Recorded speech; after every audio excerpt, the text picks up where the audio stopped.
بسم اللہ الرحمن الرحیم۔ ناظرین محترم السلام علیکم۔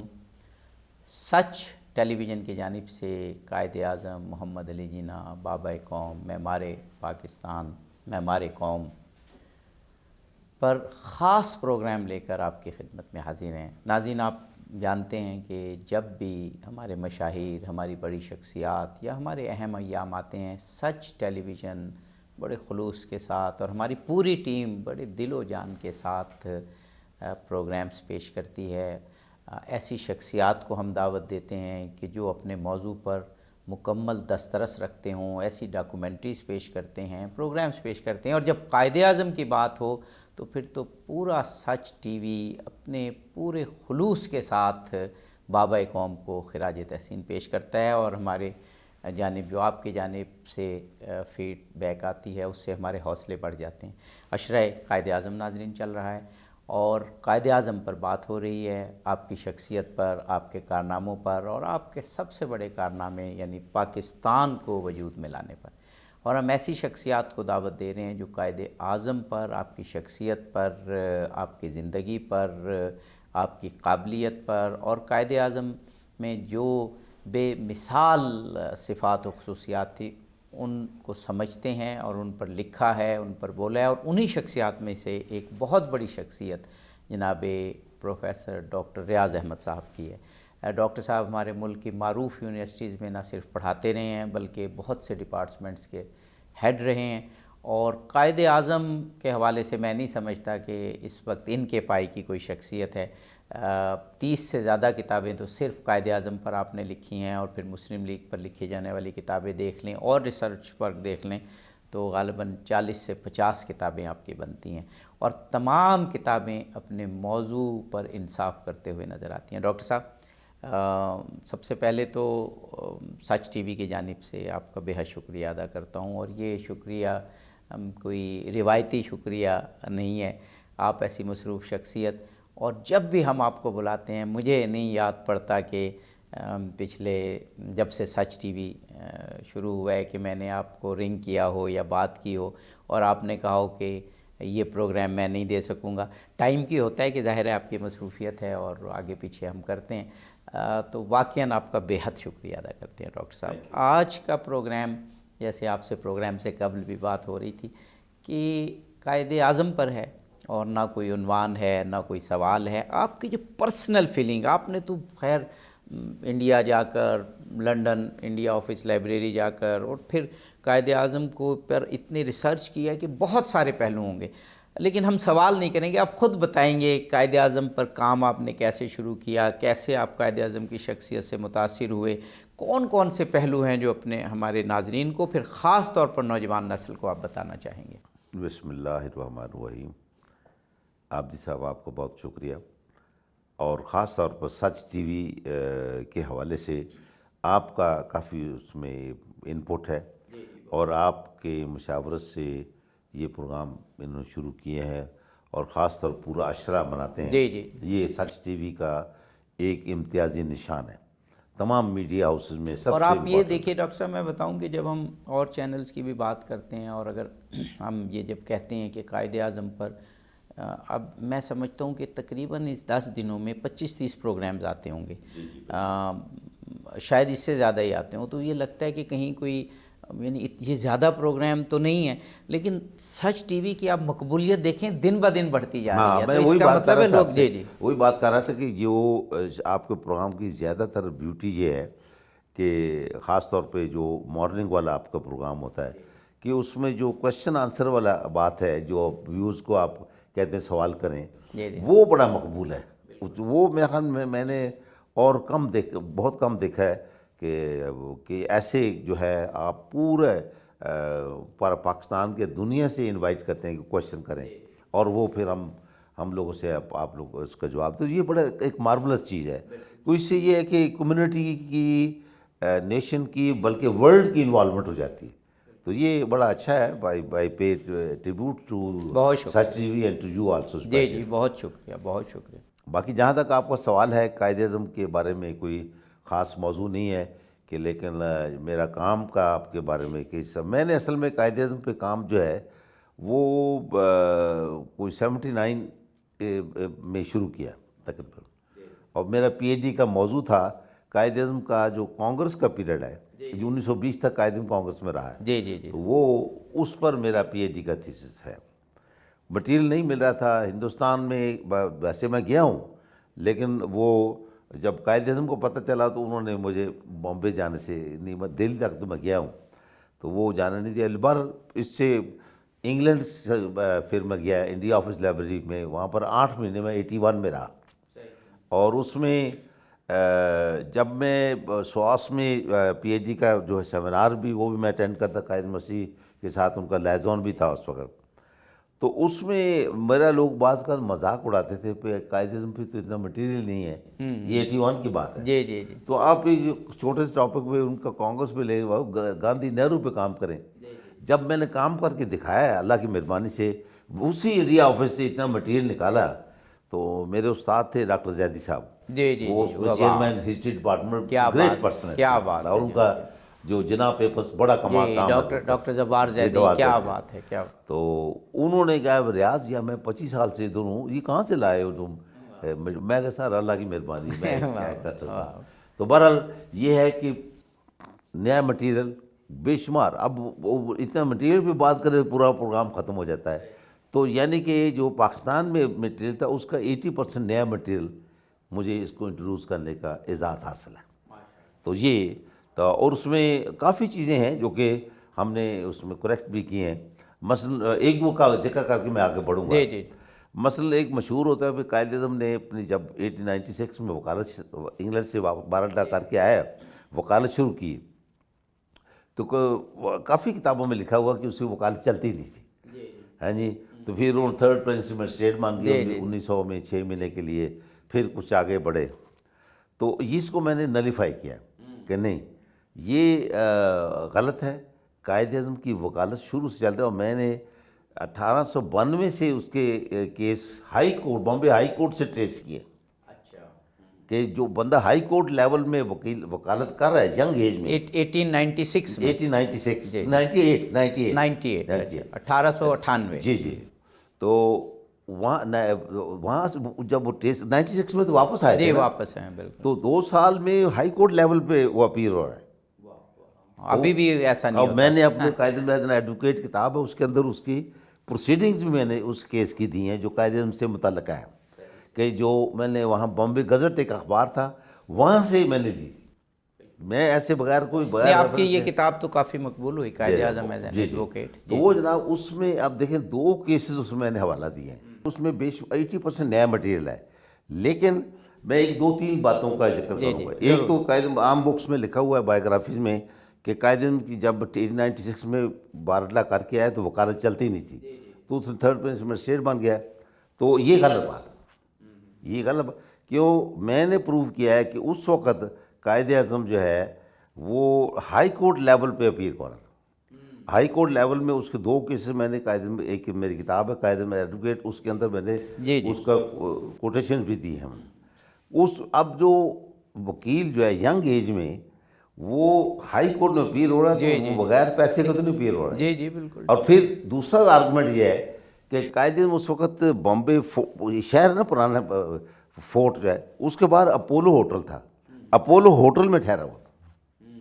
یہ ریکارڈ میں نے جو کراچی کے یہاں قائد اعظم جب انگلینڈ میں تھے، ان کے والد کا کاروبار روادیہ ہو گیا تھا، تو آ کے ان کی 2 کیس تھے، قائد اعظم نے خود فائٹ کیا، اور وہ کیسز ان کو ون کیا، قائد اعظم ون کیا، اور اس کو ایک انڈیا کا گنان دھیر ایک اسکالر جس میں گاندھی پہ کام کیا اور اس کو کمپیئر کیا، انہوں نے کہا کہ اس سے 4-5 سال پہلے گاندھی جو ہے وہ کر کے آیا تھا بارڈ لا کر کے، وہ مڈل ٹیمپل ان سے تھا وہیں لندن میں، وہ پہلا کیس اس نے لیا ہے، تو جب دوسری مخالف جو گواہ تھا اس پر کراس ایگزامن کا وقت آیا، یعنی جرح کا وقت آیا، تو گاندھی صاحب کی ٹانگیں کانپنی شروع کر دی، اور ویرز یہاں جناح جب اپیل ہوتا ہے کہ 96 97 98 میں یہاں اس میں کراچی کورٹ میں، تو قائد اعظم نے نہ صرف بورڈلی بولا ہے اور اس کو بلکہ ون کیا، اور جرأت کے ساتھ وکیل کے سامنے اس نے اپنا موقف بیان کیا۔ تو یہ کہا کہ گاندھی ایک بزدل انسان تھا، اور جنا ایک بہادر انسان تھا، یہ اس نے پروو کیا. تو اس طرح کی اور بہت ساری باتیں ہیں کہ جو کہ اس پیریڈ میں ہیں. تو اس میری جو کتاب ہے تھی، جو یہ 1892 سے 1920 تک میری کتاب، اس کے اندر ساری. جی بالکل، وہ مجھے یاد پڑتا ہے، شاید میں نے آپ کی کسی کتاب میں پڑھا ہے، آپ نے ذکر کیا کہ کہتے ہیں قائد اعظم کی جو عملی زندگی ہے وہ 1906 سے شروع ہوئی، لیکن آپ نے کہا کہ نہیں 19 وہ سیاسی زندگی کہتے ہیں نا. جی سیاسی، لیکن 97 میں 1898 سے 97 میں ہی وہ کسی کانگریس کے ممبر بن گئے تھے. اور پھر انجمن اسلامیہ جو جی یہ بامبے بات، تھی نا، جی جی جی اس کے پلیٹ فارم سے کانگریس میں. جی بالکل بالکل. یعنی اسلام کے ساتھ کمٹمنٹ بھی ہے جی جی جی کانگریس میں بھی. اب لیکن مقصد یہ میسج ہے، قائد اعظم اسلام کا میسج لے کے کانگریس میں جا رہا ہے، مسلمانوں کا کیس وہاں پر جا کے لڑ رہا ہے. تو اس طرح کی اور بڑی باتیں ہیں. پھر ہم دیکھتے ہیں کہ یہ، اور اگر براڈلی لیا جائے قائد اعظم کی جو 3-4 فیزز ہیں، پولیٹیکل فیزز. ایک تو یہ 1897 سے 1920 تک ہے جو کانگریس. جی بالکل ٹھیک ہے. اور اگلا جو ہے فیز ہم دیکھتے ہیں کہ 1921 سے لے کر یہ 1900 ہم دیکھتے ہیں کہ 34 تک ہے، انگلینڈ سے واپسی تک. اور اس کے بعد والا 35 سے پاکستان میں، یہ 48 تک. ٹھیک ہے، 47 یا ایز گورنر جنرل بیچ میں شامل کر لیتے ہیں. یہ 3 فیزز ہیں اس کے. بعض لوگ کہتے ہیں کہ اس پر، بعض لوگوں کو میں ویو بات کر رہا ہوں کہ قائد اعظم شاید چینج ہوتا رہا ہے. میرے حساب سے چینج نہیں ہوا ہے. جو پولیٹیکل ریالٹیز تھی اس میں وہ اپنے آپ کو ایڈجسٹ کرتا رہا. لیکن چینج کے جو سب سے بڑی بات ہے، مسلمان پاکستان بنایا نا، کہ اس کی قائد اعظم کی کمٹمنٹ تھی مسلمانوں کے ساتھ. ڈاکٹر صاحب ہمیں ایک وقفہ لینا ہے، وقفے کے بعد جو یہ اہم بات ہے کہ قائد اعظم نے مختلف حالات کے مطابق حکمت عملی اپنائی اور ان کے سامنے مقصد ایک ہی رہا کہ مسلمانوں کے حقوق کا تحفظ. اس پر بات کریں گے. ناظرین ایک وقفہ ہمارے ساتھ رہی. ناظرین پروگرام میں ایک مرتبہ پھر حاضر خدمت ہیں، آپ کو خوش آمدید کہتے ہیں. ڈاکٹر ریاض احمد صاحب ہمارے ساتھ موجود ہیں. قائد اعظم کی زندگی پر بہت ہی دلچسپ انداز میں آپ گفتگو فرما رہے ہیں. ڈاکٹر صاحب، وہ وقفے سے قبل ہم نے یہ کہا تھا کہ قائد اعظم کی زندگی کے مختلف فیزز ہیں، لیکن ان میں ایک بات جو قدر مشترک ہے، بلکہ اس کی روح ہے، کہ آپ نے بر صغیر پاک و ہند کے مسلمانوں کے حقوق کے تحفظ کا عزم کیا اور پھر مرتے دم تک آپ اس پر قائم رہے. اس کے مطابق ایڈجسٹمنٹ آپ نے حالات کے مطابق کی. یہ یہ جو میں نے 3 ادوار کا ذکر کیا ہے پہلے، اس میں کامن فیکٹر یہ ہے کہ قائد اعظم نے کبھی بھی مسلمانوں کے حقوق کے بارے میں کبھی کمپرومائز نہیں کیا. بالکل ٹھیک. اب مثلا ایک بیسک چیز ہے جو مجھے پچھلے دنوں کسی صاحب نے ایک سوال بھی کیا، بلکہ کسی نے مجھے کہا تھا اس پہ لکھیں، تو میں اندروں پیچھے طبیعت خراب تھی، میں نے کہا میں معذرت کی، میں کہا پھر دیکھیں گے. وہ یہ کہہ رہے تھے آپ سر یہ بتائیں کہ یہ لکھیں کہ ایمبیسڈر آف یونٹی، جو یونٹی جو ہے، وہ چیمپئن آف پاکستان موومنٹ کیسے بن گئے. اور یہ ہندو مسلم یونٹی کا پہلا جو ذکر ہے وہ بھی خود ہندوؤں نے کیا، گوکھلے نے کیا، سروجنی نائیڈو نے کیا. میں اس پہ بات کر رہا ہوں. بس سب سے بڑا اس کا جو کلائمیکس پوائنٹ ہے نا ہندو مسلم یونٹی کا، وہ لکھنؤ پیکٹ ہے 1916 کا، کہ اس میں کانسٹیٹیوشن سیٹ اپ ہے 1/3 مسلمانوں کی آبادی تو 1/4 ہے. قائد اس سے زیادہ رائٹ لیے، پولیٹیکل رائٹس ہے. ٹھیک ہے. اور اس پہ کانگریس نے بھی اس پہ راضی کیا، ساری پارٹیوں نے راضی. یعنی مسلمانوں کو جو کونسل ہے، لیجسلیٹو کونسل یا مرکزی جو ہے، اس میں 1/3 نشست ہے. 1/3 نشست، یعنی کہ ان پاپولیشن سے زیادہ ہے. وہ اس وجہ سے کہ ان کی یہ مسلمان صدیوں پر یہاں حکمران رہے، ایک امپورٹنٹ پولیٹیکل کمیونٹی ہے، تو ان کا حق بنتا ہے کہ اقتدار میں بھی ان کو حصہ دیا جائے. یہ کنسیپٹ ہے. اور اس کا انگریزوں نے، سب لوگوں نے پہلے مانا بھی، ہندوؤں نے بھی مانا ہے. اب میں اس کو، میرا یہ یہاں پر بات یہ کہ قائد اعظم نے جب پاکستان موومنٹ کا سٹارٹ کیا، اس وقت لوگوں نے سٹارٹ بھی کیا، پھر کلائمیکس بھی ہے. سوال یہ پیدا کیا کہ قائد اعظم کا یہ ویو پوائنٹ تھا ہمیشہ کہ یہ کانگریس کو جب تک راضی نہیں ہوگی ہمیں، یعنی یہ ہندوؤں کی نمائندہ ہے، ہم مسلمانوں کی جماعت مسلم لیگ ہے، جب یہ ہم دونوں راضی نہیں ہوں گے، انگریز ہمیں اقتدار نہیں دے گا. جی یہ بالکل ٹھیک بات. اس لیے 3 جون پلان پہ کانگریس اور مسلم لیگ، یعنی گاندھی نہرو ایک طرف اور قائد اعظم، یہ 3 جون پلان پہ ان کا ایگریمنٹ ہوا ہے، اور 3 انگریز اس میں راضی ہوا ہے، تو تب ہمیں پاکستان ملا ہے اور انڈیا کو آزادی تب ملی۔ قائد اعظم کا اس وقت 1916 میں بھی یہی ویو تھا، جب تک مسلمان اور ہندو آپس میں مل کر انگریز سے کوئی ڈیمانڈ نہیں کریں گے، انگریز ہمیں کچھ نہیں دے گا۔ بالکل ٹھیک، بالکل، اور یہ کئی دفعہ قائد اعظم نے اپنی تقریر میں کہا ہے۔ جانتے ہیں، تو یہ چیزیں ہیں جو کہ اب وہی کامن فیکٹر ہے۔ قائد اعظم یہاں کانگریس کو بار بار کہہ رہا ہے، 1940 میں بھی کہا، 39 میں بھی کہا، 42 بھی، 46 لگاتار کہتا رہا کہ جب 1900 آپ نے مسلم لیگ کو آپ نہیں مان رہے، لیکن آپ نے 1916 میں مسلم لیگ کو as representative party of the Muslim مانا ہے، آپ اپنی بات سے منکر کیوں ہو رہے ہو؟ صحیح بات ہے، آرگومنٹ بڑا زبردست ہے، جی جی، کوئی شک نہیں۔ ہے نہیں، اور اس سے انگریز بھی اس پہ چپ کر دیتے تھے۔ اس لیے الٹیمیٹلی قائد اعظم کا ویو پوائنٹ ون ہوا ہے۔ کوئی شک نہیں، نہ پہلے ہندو مانتے تھے نہ انگریز مانتے تھے کہ مسلم لیگ ٹرو ریپرزینٹیٹیو آف مسلمان ہے۔ قائد اعظم نے آخر کار ان دونوں سے، جب اس وقت آپ نے مانا ہے، دیکھو لکھنؤ پیکٹ کا ڈائمینشن دیکھیں نا، اس دور میں بھی انہوں نے قائد اعظم نے دیا ہے نا، یہ جو بہت لوگوں کے، بلکہ کافی لوگوں کے ذہن میں نہیں آتا یہ بات، اور قائد اعظم اس کا دیکھیں مین محرک لکھنؤ پیکٹ قائد اعظم ہے۔ جی جی، کوئی شک نہیں۔ یہ اسی نے جو ہے تلک کو، ہندو کانگریس کے لیڈر کو، اس کو راضی کیا تھا۔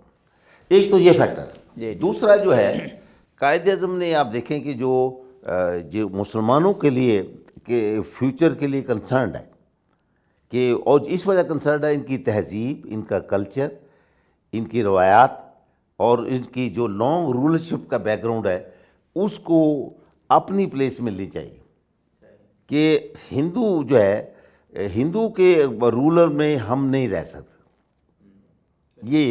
یہ اس کا پیکٹ ہے، اور اس نے اپنے آرگومنٹس میں یہی ثابت کیا جی، اور اتنا اور یہ انگریزوں کو سمجھانا بڑا مشکل کام تھا، کیونکہ وہ تو ڈیموکریسی کو مانتے ہیں، اور قائد اعظم کا انگریز کو یہ باور کرانا ہے کہ جو آپ والی ڈیموکریسی ہے وہ یہاں نہیں چل سکتی، اگر وہ یہاں چلی تو مسلمانوں کو تو حقوق بالکل ختم ہو جائیں گے۔ بالکل بالکل، یہی بات جب کانگریس راج آئے نا 37 سے 39 تک، جی جی، وہ پروو ہو گئی۔ وہ قائد اعظم نے کہا ہے کہ یہ اگر آپ کی ڈیموکریسی کا مطلب یہ ہے ہندو راج آپ نافذ کرا دیا ادھر، یہ ہم نہیں مانتے، ہمارا جو اسلامک ڈیموکریسی ہے وہ ڈیفرنٹ ہے، ٹھیک ہے، یہ آپ کسی کو حق نہیں ہے کہ ایک قوم دوسری قوم کے کلچر روایات کو کرش کرتے، یہ نہیں ہے اس کا ہو سکتا۔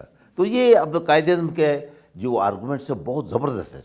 پھر اگلی بات ہم دیکھتے ہیں اس میں کہ اس کو آپ دیکھیں، لکھنؤ پیکٹ ہے نا، نہیں قائد اعظم 14 پوائنٹس ہیں نا، جی جی جی 29 والے، جی، جو نہرو رپورٹ کے بعد پھر بات ہوئے، اسی وہ چیز بھی آپ دیکھیں، ابھی پاکستان کا ذکر نہیں ہو رہا ہے، جی جی، لیکن وہ روایات اور کلچر، وہ ساری لینگویج پاکستان جو ہماری اردو لینگویج ہے، سب کے بارے میں بات ہو رہی ہے اس میں، اور یہ لوگوں کو یہ کہتے سمجھ ہیں ہے۔ وہ 1940 سے پہلے تو سمجھیے پاکستان کا یا جو مسلم قوم ہے انڈیا میں، اس کا منشور بن گیا وہ 14 نکات۔ بالکل، اور پھر اب دیکھیں قوم کی ڈیفینیشن، مسلم قوم کی ڈیفینیشن ہمارے اس جو 1857 میں ہماری آزادی گئی، ختم ہو گئی تھی، انگریز تحفظ ہو گیا، تو اس میں یہاں سے لے کر 47 تک جو 3 شخصیات ہیں، انہوں نے اس کو مختلف انداز میں اس کو پیش کیا۔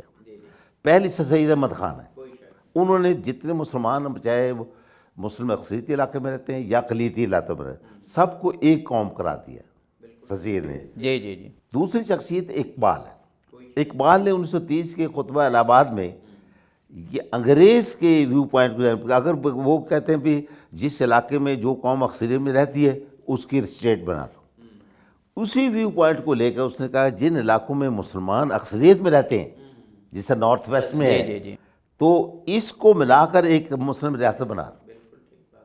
یہی آرگومنٹ ہے، اور جس چودھری رحمت علی نے اس کو آگے پھیلایا، جس میں ایسٹ پاکستان والا، جو ویسٹ بنگال والا ہے، حیدرآباد والا، اسے شامل کیا، اس کو اور پاکستان کا نام پرپوز کیا۔ یہی ہے نا ان کا، جو انہوں نے کیمبرج ناؤ اور نیور میں کیمبرج سے جو پمفلٹ جاری کیا تھا، کہ اور ان کے ساتھ اور بھی ساتھی اسٹوڈنٹس تھے، انہوں نے سائن کیا ہے کہ یہ پاکستان ہے ہمارا، جو اس کا تصور پیش کیا.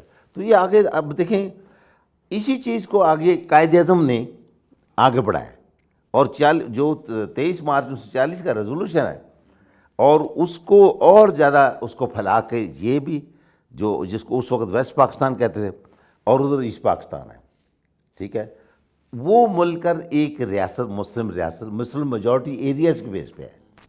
اگرچہ انگریز نے ریڈ کلر ایوارڈ میں اس میں کافی گڑبڑ کیا ہے، جیسا یہ پنجاب میں 3 تحصیلیں گرداسپور میں سے دے دیں اور کشمیر میں ان کو ایکسیس مل گئی.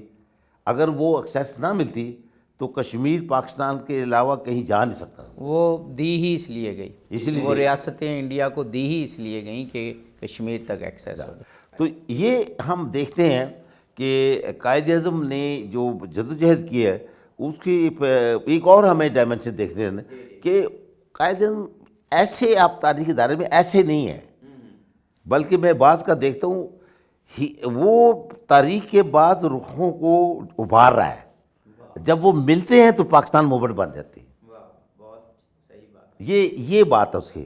اب یہ دیکھو مثال کے طور پہ 1937 کا الیکشن ہے، 37 کا الیکشن قائد اعظم نے بھانپ لیا ہے کہ یہ مسلمان قوم جو ہے یہ 1929 اس کے جو 14 پوائنٹس ہیں نا، اس کے بعد مسلمان نے فیل کرنا شروع کر دیا کہ یہ ہندو جو ہے مسلمانوں کے خلاف ہے. بالکل ٹھیک ہے بات. ٹھیک ہے، یعنی یہاں سے ویسے کہتے ہیں کہ قائد اعظم جیسے آپ نے کہا کہ 1898 سے مسلمانوں کے حقوق کے تحفظ کی جنگ تو لڑ رہے تھے، لیکن ان کے ذہن میں یہ تھا کہ شاید ہندو مسلم اکٹھے یعنی انڈیا یونائٹڈ انڈیا جو ہے وہ شاید اس کا تصور ممکن ہو. لیکن ایک تو 14 پوائنٹس 1929 میں، اور اس کے بعد یہ 37 کی جو ہندو حکومتیں تھیں، انہوں نے تو پھر ٹرننگ پوائنٹ قائد اعظم کی لائف میں آ گیا کہ اب نہیں، اب وہ تو پریکٹیکل ہے نا. جی یعنی کہ 37 to 39 جو 2-2.5 سال کا پیریڈ ہے، یہ تو پریکٹیکل ہے نا اس کی فارم. جی اس کا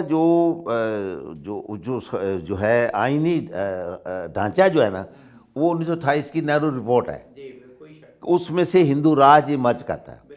خالی قائد اعظم ہی نہیں، مولانا محمد علی جوہر تو انگلینڈ میں فوت ہو گئے تھے ڈیورنگ راؤنڈ کانفرنس پہ، وہ بیت المقدس میں. ان کے بھائی جو شوکت علی تھے، مولانا شوکت علی، انہوں نے نہرو رپورٹ کے جواب میں کہا جی میری ایک نئی صرف وہ ورکس آف قائد اعظم ہے نا، اس کا 8واں والیوم ابھی آ رہا ہے. اس کے اندر میں نے مولانا شوکت علی کی تقریر 1928 کی اس میں دی، اور سراغ خان کا بھی دیا، اس میں ان کی بھی تقریر دی ہے کہ ایک فنکشن تھا، سراغ خان پریزائڈ کر رہے تھے، مولانا شوکت علی نے اس میں تقریر کی کہ یہ جو ہے نہرو رپورٹ یہ ہندو راج کی ایک نشانی ہے، اب مسلمان ان کے ساتھ نہیں رہ سکتا. اب دیکھیں قائد اعظم نے اس کو بڑا ٹیکسفلی ایسے اس کو گولڈن ورڈ میں ڈالا ہے کہ انگریز کو بھی مانتے ہوئے کوئی زیادہ تکلیف نہ ہو، اور ہندو جو ہے فلیٹلی اس کو انکار نہیں کر سکتا اگر جو مخالفت کر رہا ہے اس کی. تو یہ دیکھیں پھر میں نے آپ کو کہا تاریخ کے رخ بدلنے والی بات ہے. اکثر کتابوں میں یہ پوائنٹ آؤٹ نہیں میں جو میں ابھی بات کر رہا ہوں. ایک اور بات ہے کہ انہوں نے جو نہرو رپورٹ کے بعد کانگریس نے مسلم لیگ کو اور مسلمانوں کی جتنی بھی پارٹیوں کو کرش کرنے کی کوشش کی اور انگریزوں کو کہا ہے کہ آپ ہمارے علاوہ انڈیا کے حوالے سے کسی اور پارٹی سے بات مت کرو. قائد اس کو بڑے کم لیڈر نے اس کو مانپا ہے. بالکل قائد اعظم نے اس کو مانپ لیا ہے، اور اسی نے اس کو مسلمانوں کی اسٹرینتھنگ میں یہ 14 پوائنٹس کے بعد زیادہ زور لگایا. بہت ہے. ڈاکٹر صاحب ایک وقفہ لینا ہے، وقفے کے بعد پھر انشاءاللہ حاضر ہوتے ہیں. ناظرین ہمارے ساتھ رہیے قائد اعظم کی زندگی پر، اور جو انہوں نے مسلمان قوم کی جہد جو پاکستان کے حوالے سے تھی اور حقوق کے تحفظ کے لیے جو کیا، اس پر بڑی خوبصورت گفتگو ڈاکٹر صاحب فرما رہے ہیں. جلدی ہم واپس آتے ہیں. ناظرین پروگرام میں ایک مرتبہ پھر آپ کو خوش آمدید کہتے ہیں. قائد اعظم پر یہ پروگرام آپ جانتے ہیں کہ جب بھی ہمارے مشاہیر کے ایام آئیں یا کوئی اہم امپورٹنٹ مواقع ہوں، سچ ٹی وی بہترین پروگرامز کے ساتھ آپ کی خدمت میں ہمیشہ حاضر رہتا ہے. اور قائد اعظم کی اینیورسری کا موقع ہو تو پھر تو سچ ٹی وی کی پوری ٹیم بڑی لگن کے ساتھ کام کرتی ہے. آپ بہت سے پروگرامز دیکھ رہے ہیں. ان نشستوں میں ہم قائد اعظم کے حوالے سے ایسی شخصیات سے گفتگو کر رہے ہیں جو قائد اعظم کے بہت قریب نہیں اپنی تحقیق اور ریسرچ کے حوالے سے یا اس دور کو انہوں نے دیکھا. ہمارے ساتھ آج پروفیسر ڈاکٹر ریاض احمد صاحب موجود ہیں. ڈاکٹر صاحب، کیونکہ اب پروگرام کا آخری حصہ ہے یہ، ایک تو آپ Quaid Azam as a governor general کچھ کہنا چاہ رہے تھے، دوسرا میں اس کے بعد میں چاہوں گا مختصراً قائد اعظم کی جن خصوصیات سے آپ بہت متاثر ہیں، ان کا عزم، ان کی ڈٹرمنیشن، ان کا ریزولو، ان کی وقت کی پابندی، ان کی اصول پسندی، اس پہ بھی ضرور ذکر کیجیے گا، اور خاص طور پر ہمارے نوجوان لوگوں کے لیے. بالکل صحیح کہا آپ نے. قائد اعظم کو شک تھا کہ ماؤنٹ بیٹن جو ہے تھرڈ پلان کے بعد، کیونکہ کانگریس کی کوشش تھی کہ ماؤنٹ بیٹن کو کامن گورنر جنرل بنا دیا جائے. اس نے بھانپ لیا جو اس کی معلومات کتنی ہیں خفیہ. ان کے کانگریس، نہرو اور گاندھی یہ کوشش کر رہے ہیں اندر سے خفیہ میٹنگ میں کہ اس کو بنا دے دو تین، جب یہ گڑبڑ اور رائٹس ہوں تو وہ ماؤنٹ بیٹن کہہ دے گا یہ ہم آرڈر واپس لیتے ہیں. 35 ایکٹ کے تحت گورنر جنرل کو اختیار تھا کہ واپس لیتے ہیں اور دوبارہ ری یونائٹ کر دیتے ہیں. قائد اعظم نے بھانپ لیا اس بات کو، اور اس نے ہم بھانپا ہے تو مسلم لیگ کے کونسل کے سامنے اس نے پیش کیا. اس کونسل نے فیصلہ کیا، لوگ کہتے ہیں قائد اعظم نے فیصلہ کیا ہے، یہ مخالفین کہتے ہیں. قائد اعظم میں ایسی کوئی خواہش نہیں تھی. تو لیاقت علی خان، وہ فیصلہ ہوا مسلم لیگ کا کہ قائد اعظم کو نامنیٹ کیا ہے. لیاقت علی خان نے اپنے 1 جولائی 47 کو ماؤنٹ بیٹن کو خط لکھا ہے کہ ہم مسلم لیگ نے فیصلہ کیا ہے قائد اعظم کو پاکستان کا پہلا گورنر جنرل. اچھا، یہ لیاقت علی خان کا خط موجود ہے؟ بالکل موجود ہے. تو ایسے لوگ وہاں وہ باتیں کرتے ہیں. تو اور وہ جو شام کو ٹیلی گرام کے ذریعے لندن پہنچا اسی دن، اس وقت اتنا نہیں تھا، زیادہ ٹیلی گراف تھا. تو اگلے دن پرائم منسٹر نے جو وزیر ہند کے ساتھ پارلیمنٹ میں اس کو کنوے کیا، اور میں نے اس پر بھی کمنٹ پڑھا ہے ان کی وہاں کے جو انٹیلیجنس رپورٹیں ہیں وہاں انگلینڈ کے انڈیا آفس ریکارڈ سے، کہ یہ خبر وہاں ایسی پارلیمنٹ کو جیسے ان کے کہ وہاں پر پارلیمنٹ میں بم گر گیا. اچھا، صحیح. یہ نہیں کہ وہ کہہ رہے کہ یہ جو دیسی بندہ کا مسلمان اور گورنر جنرل بن جائے، یہ لیکن وہ انہوں نے قائل کیا پارلیمنٹ کہ بے اب ہم نے پاکستان بنانے کا وعدہ کر لیا ہے، اب ہم پیچھے نہیں جا سکتے. تو نہ چاہتے ہوئے اس کو ماننا پڑا. تو بہرحال قائد اعظم پھر کہنے پہ اب دیکھیں جب یہ انتقال اقتدار 14 اگست کو ہوتا ہے، قائد اعظم کا یہ 15 اگست کا بعض لوگ کہتے ہیں 15 اگست قائد اعظم کو شک تھا آخری ٹائم تک یہ 15 اگست کو انڈیا کا اناؤنس کر کے ہمیں گول نہ کر جائے. قائد اعظم بار بار ان کو لکھ رہا ہے ماؤنٹ بیٹن کو کہ آپ پہلے ہمیں اقتدار منتقل کریں، انڈیا کو بعد میں کریں. یعنی وہ ہر قائد اعظم نے تمام رستے بند کر دیے. بڑی پلاننگ تھی کہ وہ ذرا سا موقع ان کو دے، وہ کہتے پاکستان ختم کر دیں. یہ کمال ہے نا قائد اعظم کی انٹیلیجنس کا کمال ہے جو عام لیڈروں میں نہیں ہے. تو پھر اس میں ایک اور بھی اتفاق تو نہیں، یا حسن اتفاق کیا، یہ تو خدا کے اپنے جو فیصلے ہوتے ہیں کہ وہ ایک دن پہلے ہونے سے وہ 27ویں شب بھی بن گئی رمضان، ماہ رمضان کی. رمضان ہے، رمضان مبارک ہے. تو یہ اللہ تعالیٰ کی خاص عنایت ہے کہ اللہ کی مرضی سے پاکستان بن رہا ہے. واقعی. اور اگر قائد اعظم اصرار نہ کرتے اور 15 ہوتا تو رمضان تو ہوتا، لیکن وہ شب قدر نہ وہ نہیں ہوتے. تو بہرحال جی اس دن جو ماؤنٹ بیٹن تقریر کی نا، اس نے اپنی تقریر میں یہ کہا کہ میں آئی ہوپ کہ آپ پاکستان کے اندر جو اکبر بادشاہ کا جو ماڈل ہے اسلام وہ لگائیں گے. بالکل. تو قائد اعظم نے اس کو ریبٹ کیا اپنی تقریر میں کہ آپ یہ یاد رکھیں اکبر اسلام کا بانی نہیں ہے، یہ جو جمہوریت کا تصور بنیاد ہے ہمارے حضور پاک ہمارے نبی صلی اللہ علیہ وسلم جو ہیں انہوں نے 1300-1350 سال پہلے. کیا قائد اعظم نے بات کی. حالانکہ ماؤنٹ بیٹن نے کی یہ بات بھی کچھ تھوڑی سی شکوک میں مبتلا کرتی ہے کہ قائد اعظم 11 اگست کو سب کچھ کہہ چکے ہیں. اس کے بعد ماؤنٹ بیٹن کو ضرورت نہیں تھی یہ کہیں. قائد اعظم تو کہہ چکے ہیں کہ وہ اسلامی ریاست کہہ چکے ہیں. جی صحیح بات. بالکل. تو مقصد کہنے کہ دیکھو قائد اعظم نے اس ذرا سی بات کو بھی اس کو ریبٹ کیا، اور یہ بڑی امپورٹنٹ بات ہے جی کہ لوگ کہتے ہیں بھائی یہ کانفیڈنٹ نہیں ہے، یہ بعض مخالفین بے شمار پروپیگنڈا کرتے ہیں، لیکن وہ حقائق سے جو چشم پوشی کرتے ہیں. میں کبھی کبھی میٹنگوں میں جاتا ہوں کہ کوئی بڑے بڑے اسکالر بات، میں کہ آپ نے یہ کہاں سے پڑھا ہے، آپ نے پڑھا ہے کوئی؟ وہ حضرت علی کا قول ہے نا کہ لوگ اس چیز کے دشمن ہوتے ہیں جس چیز کے بارے میں وہ نہیں جانتے. ہاں بالکل. تو اب آپ نے ابھی جیسے بتایا کہ قائد اعظم مسلم لیگ کا یہ فیصلہ تھا کہ گورنر جنرل قائد اعظم بنیں گے، اور یہ کہتے ہیں جی وہ قائد اعظم بڑا انا پرست تھا اور یہ غلط اور باتیں انہوں نے کہا گورنر جنرل بھی میں بنوں گا. اسی بارے میں آپ دیکھیں پھر قائد اعظم کی ایک اصول پرستی ہے، اصول پرستی، راست گوئی اور اس کی پلاننگ.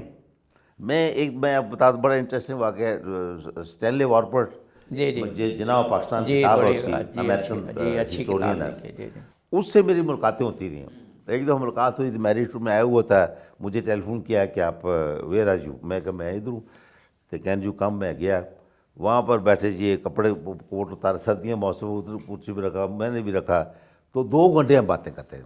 اچھا قائد اعظم کے پہن میں نے اس کو پوچھا کہ آپ نے قائد اعظم اور بڑی کتابیں لکھی ہیں، مثلا گوکھلے پہ لکھا ہے، نہرو پہ لکھا ہے، بھٹو صاحب پہ ابھی نہیں لکھا تھا، گاندھی پہ بھی لکھا ہے، تو جناح کو آخر میں اب کیوں لکھا آپ نے؟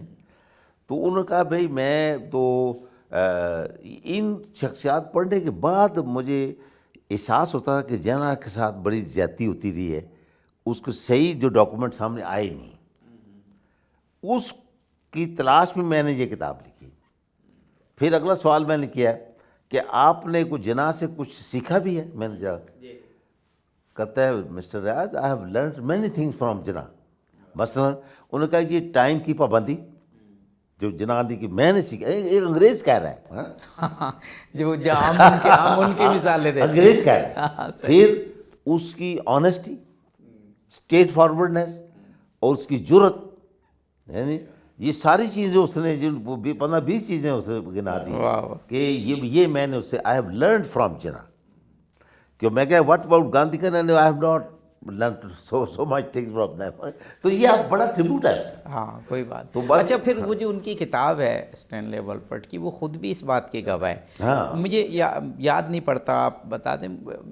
باقی جو کتابیں انہوں نے لکھی، گاندھی پہ لکھی، نہرو پہ لکھی، تو اس میں نے وہ ساری انہوں نے تنقید بھی کی ان پر نا، یعنی انالائز بھی کیا. قائد اعظم کی شخصیت کے حوالے سے ہمیں اسٹینلے وارپرٹ کی کتاب میں کوئی ایسی کوئی سخت قسم کی تنقید یا انالائز جو وہ کر کے ایسے نہیں ملتی ہمیں. اور یہی یعنی خود کتاب بہت بڑا ٹریبیوٹ ہے. وہی بڑے. پھر دیکھو جو ساری گوکھلے چھوڑ کے گاندھی اور نہرو خاص طور پر یہ خواتین کے حوالے سے کئی باتیں ہیں وہ جو غلط باتیں ہیں، تو اس کے بارے میں نے پوچھا، اس سے کہا جناح کے بارے میں کوئی چیز نہیں، بے داغ کردار. دیکھو نا یہ بڑی بات ہے اس کا.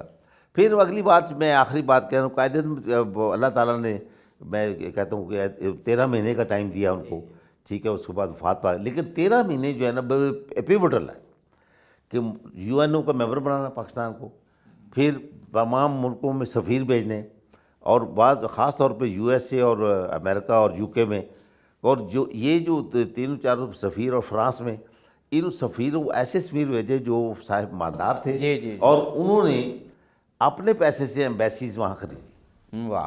غالباً امریکہ میں ابو الحسن اصفہانی کو، اصفہانی صاحب کو ہے، بڑی کیا راجہ غضنفر علی خان جو پیڈران خان کے، انہوں نے روس میں بنائے، ماسکو میں. جی تو اس طرح کے بڑے کمال ہے نا. ایسے آج تو لوگ پاکستان سے لینا چاہتے ہیں، وہ پاکستان کو دینے والے، یعنی انہوں نے ایسے سفراء بنائے جنہوں نے اپنے پیسوں سے کمال. اس ملک بڑی انویسٹمنٹ ہوئی. اور پھر آپ دیکھیں جب پاکستان بنا 14 اگست کو، 15 اگست کو سراغا خان جو اس وقت فرانس میں تھے، انہوں نے ٹیلی گرام بھیجا کہ mister congratulate you for creating the largest Muslim state in the world. اچھا بیچ میں ایک بات آپ اس کو آغا خان کے بہت کم لوگ کوٹ کرتے ہیں. میں آغا خانی کی بات، میں وہ لیٹر میرے پاس ہے. جی کہ کیا شخصیت اور ان کی کیا اچیومنٹ سر آغا خان کی، کہ 1909 میں جداگانہ انتخاب والا، 1906 کی جو 1906 کی جی سربراہی مسلم لیگ کے اجلاس کی، پھر 1909 میں جداگانہ انتخاب اور بہت سے. میں اس پہ آج کل کام بھی کر رہا ہوں، پڑھ رہا ہوں. جی اچھا، اسی لیے میں نے ذکر کیا. اور پھر قائد اعظم کو ٹیلی گرام تو انہیں یعنی اس 1906 سے لے کے اور 48 تک کی ساری جد و جہد میں وہ دیکھو جی، جب بھی مشکل وقت آتا رہا کہ سرا خان واز آلویز دیئر. مثلا یہ چونکہ ٹائم اس سے ہٹ کے اگر جی اب ہمارے پاس 2 منٹ رہ گئے، میں ویسے ہی پھر اس پہ ہم پھر کبھی بات کریں گے. وہ کریں تو گے. میں قائد اعظم کے حوالے سے بات کرنا چاہتا جی. ہوں کہ یہاں کی ایڈمنسٹریشن پہ جو بنانا، Liaquat Ali Khan right person select کیا انہوں نے، اور اس نے یہ جو منسٹری کا ڈھانچہ ہے نا، اس کا یہ سارا لیاقت علی خان کا کریٹر ہے. بالکل under the supervision of Quaid Azam. بالکل یہ اور پھر ایک اور شخص بڑی نہ ذکر ہے جو سر غلام حسین ہدایت اللہ ادھر کے گورنر تھے نا، ان کا بڑا کمال ہے. انہوں نے ہوسٹ کیا کہ انوائٹ کیا کراچی آپ آئیں. یہ بڑا. پھر وہ نہ چیف منسٹر تھے، قائد اعظم نے پھر اس کو اپنا پہلا گورنر بنایا وہاں، کیونکہ وہ کھوڑو اور ان لوگوں سے جھگڑا بھی رہتا تھا. جی وہ ہر علاقے میں ہوتا ہے. تو وہ سر غلام حسین ہدایت اللہ کا بڑا کمال ہے کہ سندھ کو مولڈ کرنے میں اور کراچی کو کیپٹل بنانے میں. اور وہ ظاہر ایک نئی مملکت تھی تو اس کا کیپٹل اسٹیبلش کرنا جب کہ وسائل بھی نہ ہوں، بہت مشکل کام تھا. بہت مشکل. اور پھر جو ناردرن کمانڈ ہے، یہ انگریزوں کا جو راولپنڈی ہے، یہ ناردرن کمانڈ کا ہیڈ کوارٹر تھا. اس لیے سب سے بڑا کنٹرولمنٹ رہی پنڈی، چکلالہ اور پنڈی. تو اس کو ہمارے فوجی جی ایچ کیو بنانے میں قائد اعظم کی آشیرواد حاصل ہے. اس میں سارا اس کے یہ تو قائد اعظم بالکل صحیح فیصلے کیے. بالکل. اور اس میں جو گڑبڑ تو بعد میں ہوتی ہے، اب بتائیے، جو خاص بکرنگز ہوتی نہیں، پاکستان کے خلاف سازشیں ہوتی نہیں، لیکن قائد اعظم نے جو بھی کام کیا ہے نا، اب دیکھیں کیونکہ ان کا جو آپ اس کو صحیح بیان کر سکیں گے کہ جو ہندو لیڈرز تھے، گاندھی ہوں، نہرو اور باقی، وہ تو یہ خیال تھا کہ یہ کوئی 1-8 سال کی بات ہے کہ 2-3 مہینے. اچھا، تو یہ قائد اعظم کا اس میں لکھا ہوا ہے. جی اچھا، یہ ریکارڈڈ بات ہے کہ ان کا، ان کی کتابوں میں لکھا ہوا ہے کہ یہ 2-3 مہینے. تو قائد اعظم کا کمال ہے کہ یہ دیکھیں یہ مملکت چل رہی ہے. اور تو نا اب یہ ہونا، اب دیکھیں جب کشمیر کو یہ 26-27 اکتوبر 47 میں انڈیا نے سری نگر سے فوجیں ایئر لفٹ کی ہیں نا سری نگر میں، دہلی سے. جی. تو اس وقت قائد اعظم لاہور میں بارڈر پہ ریفیوجیز کی کیمپس میں ان کا معائنہ کر رہا تھا. ریفیوجیز کا اتنا خیال تھا قائد. جی بالکل. اور وہاں جب اس کو اطلاع ملی قائد اعظم، اس نے فوراً ماؤنٹ بیٹن کو ٹیلی فون کیا کہ یہ آپ نے یہ کیا، وہ کیسے فوجیں بھیج سکتا ہے. ٹھیک ہے. اور پھر ہمارے آپ پتہ قائد اعظم کا آرڈر دیا تو وہ انگریز تھا، اس نے نہیں مانا. تو یہ لیکن قائد اعظم جو وہ پھر کہا کہ آپ you come to Lahore, I am busy. اتنا قائد اعظم کی پرسنالٹی کا اتنا روب تھا، ماؤنٹ بیٹن بھی ڈرتا تھا اسے بات کرتے ہوئے. اور وہ 3-4 دن بعد آیا لاہور میں اور کہا برنگ نہرو ود یو. لیکن وہ اس کو وہ وعدہ کر لیا جیسے ہمیشہ یہ وعدے کرتے ہیں پھر منکر ہو جاتے ہیں. پاک کہا جی وہ تو بیمار ہو گئے، نہرو ہو جائے. تو بار قائد اعظم نے اس وقت یہ جو پلیبیسائٹ کی تجویز قائد اعظم کی ہے، قائد اعظم نے کہا اس کو بلاؤ، ہم دونوں فیصلہ کرتے ہیں، کشمیر میں پلیبیسائٹ ہولڈ کرتے ہیں. بالکل صحیح، بالکل صحیح. قائد اعظم کا یہ آئیڈیا ہے، بہت کم بکس میں لکھا ہے. اچھا ڈاکٹر صاحب، ہمارے پروگرام کا وقت ختم ہو گیا. باتیں تو بہت سی ہیں، انشاءاللہ آپ سے پروگرام تو ہم کرتے ہی رہیں گے. قائد اعظم کی جد و جہد کے حوالے سے جو کچھ آپ نے باتیں کی ہیں وہ واقعی باکمال ہیں. اور ہماری ینگ جنریشن کو، تمام ناظرین کو، لیکن خاص طور پر ینگ جنریشن کو پتہ ہونا چاہیے کہ بابا قوم نے کس طرح تنہا ایک ناممکن کو ممکن بنایا. آپ کی اس گفتگو سے یہ بات بہت کھل کے سامنے آئی. ایک مرتبہ پھر بہت شکریہ ادا کرتا ہوں. ناظرین، سچ ٹیلی ویژن سے آپ انشاءاللہ اور بھی پروگرام دیکھیں گے قائد اعظم کی شخصیت پر. ہمیں خداوند قدوس کا احسان مند ہونا چاہیے کہ اتنی زبردست قیادت پاکستان کو، پاکستانی قوم کو اللہ تعالیٰ نے عطا کی. ابھی بھی قائد اعظم کی گائیڈنس، ان کی تقاریر، ان کے خطوط کی صورت میں موجود ہیں. انشاءاللہ قائد اعظم کی سوچ کے مطابق پاکستان ترقی کرتا رہے گا اور قوموں کی صفوں میں انشاءاللہ ہم صف اول میں ایک بہترین مقام حاصل کریں گے. اظہر علی عابدی کو اجازت دیجیے. فی امان اللہ.